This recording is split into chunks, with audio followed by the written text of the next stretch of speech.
2026 new year வாழ்த்துக்கள் மக்களே. இந்த நியூ இயரை முன்னிட்டு இன்றைக்கி ஒரு நாள் மட்டும் ஒரு ஆஃபர் இருக்குது. 4-வே லைக்ரா லெகின்ஸு. இதனுடைய ஹோல்சேல் ப்ரைஸே பார்த்திங்கன்னா 140 வரும். ஆனால் நம்ம இன்றைக்கி ஒரு நாள் மட்டும் ஜஸ்ட்டு 99க்கு கொடுக்குறோம். என்ன சைஸஸ் இருக்குதுன்னா ML XL XXL XXL கூட இருக்குது. என்ன வேணுமோ கேட்டு தெரிஞ்சு ஆர்டர் போட்டுக்கோங்க. இன்றைக்கி ஒரு நாள் மட்டும்தான் இந்த ஆஃபர். அடுத்தது பார்த்திங்கன்னா Prisma innerwear.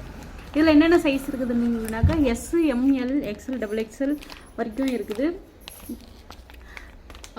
ஏஓபினா all over print plus வந்து பிளைன் பீஸ் ரெண்டுமே மிக்சடாக தான் இருக்குது. ரெண்டுமே மிக்சிங் ஆகி தான் வரும். அடுத்த ஆஃபர் என்னன்னாக்கா cigarette pant woven cotton pant இருக்குது. இதனுடைய ப்ரைஸ் பார்த்திங்கன்னா 700 ரூபா. ஆனால் 700 ரூபா மதிப்புள்ள பொருள் இன்றைக்கு ஒரு நாள் மட்டும் 220 ரூபாய்க்கு கொடுக்குறோம். இதில் என்னென்ன கலர்ஸ் இருக்குதுன்னுட்டு கீழே வீடியோவில் கமெண்ட் பண்ணுங்கள். டாட்டா.